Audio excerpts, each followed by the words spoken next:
Meister Eckhart about the true poverty. Blessed are the poor in spirit, for theirs is the kingdom of heaven. Now there exists two kinds of poverty.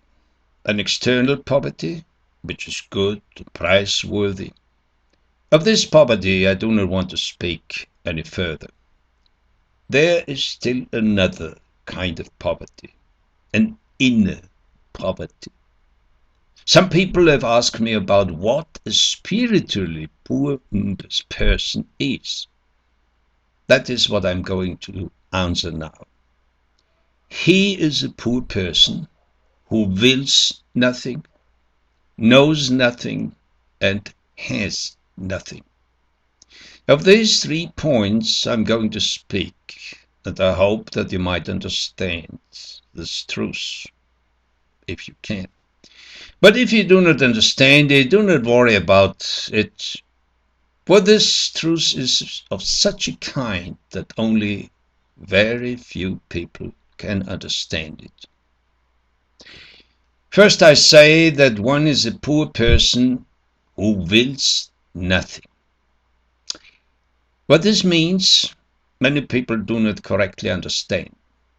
These are the people who do penitential exercises and external practices, clinging to their selfish I. Such people are called holy because of their external appearance.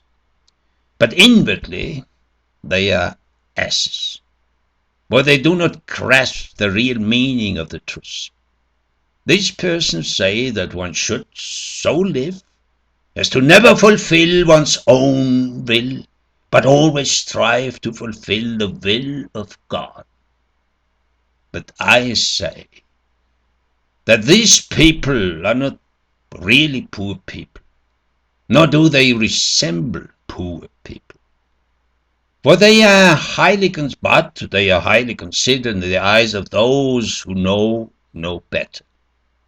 I, however, say that they are asses who understand nothing of the truth.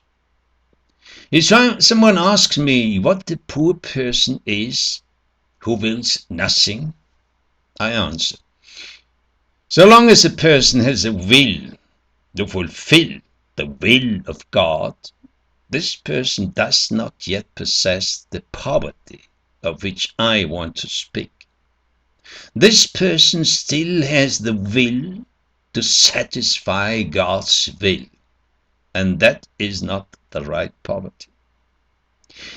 If a human should possess true poverty, he must be as free of his own will as he was when he did not yet exist. Thus I say, as long as you have even the will to fulfill God's will, you are not properly poor. For a poor person is only one who wills nothing and desires nothing. When I was still unborn, I had no gods. I willed nothing. I desired nothing, for I was pure being. What I willed, that I was. And what I was, that I willed. But when creatures came to be, then God was God in the creatures. So I say, if a man is to be poor in will, he must will and desire as little as he willed and desired when he was not yet. Only in this way is a person poor, who wills nothing. Second, a poor person is one who knows nothing. One must be as empty of all knowledge as one was when one was not yet. Some people ask, in what consists the highest bliss?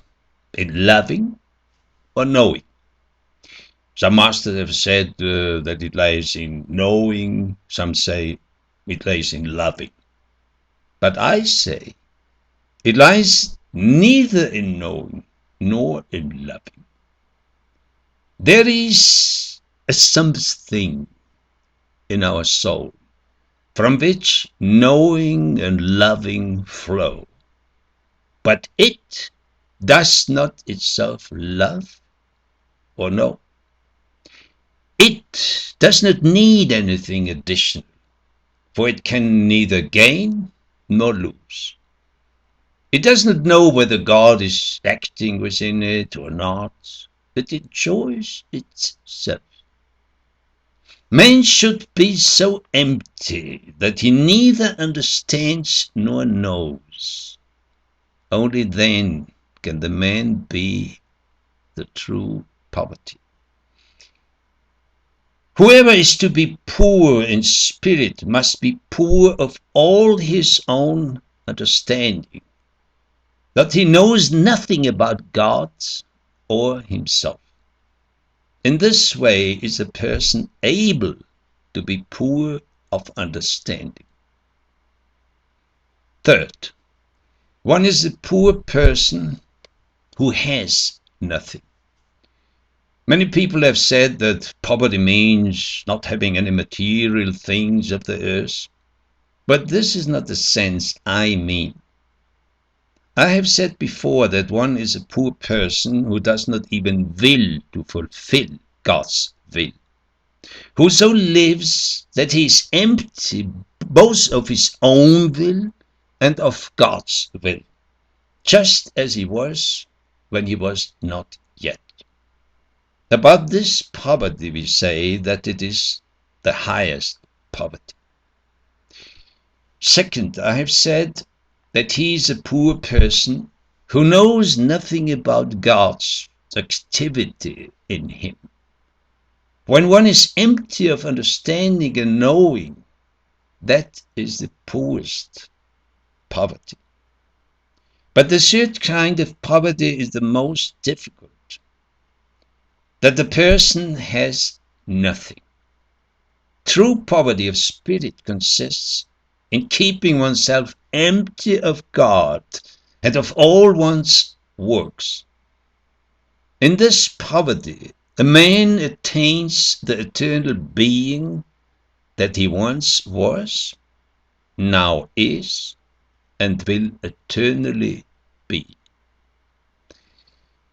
Thus I say that a man must be so poor that he is no more a place wherein God could act. This is why I pray God to empty me of God.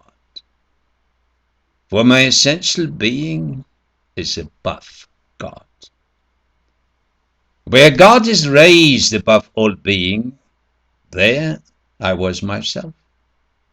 Therefore I am cause of myself according to my being, which is eternal, but not according to my becoming, which is temporal.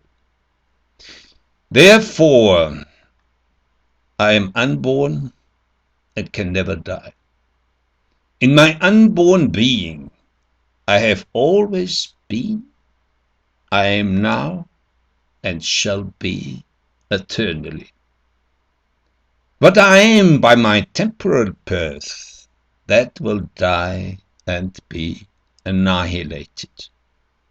In my birth all things were born. If I myself were not, God would not be either. That God is God, of this I am the cause. If I were not, God would not be God.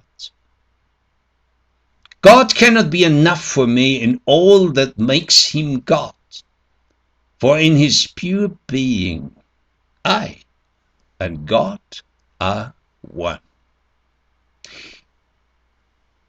There I am what I was, and I grow neither smaller nor bigger, for there I am an immovable cause that moves all things, who achieves thus poverty, what he was eternally and will be forever, has achieved the truest poverty.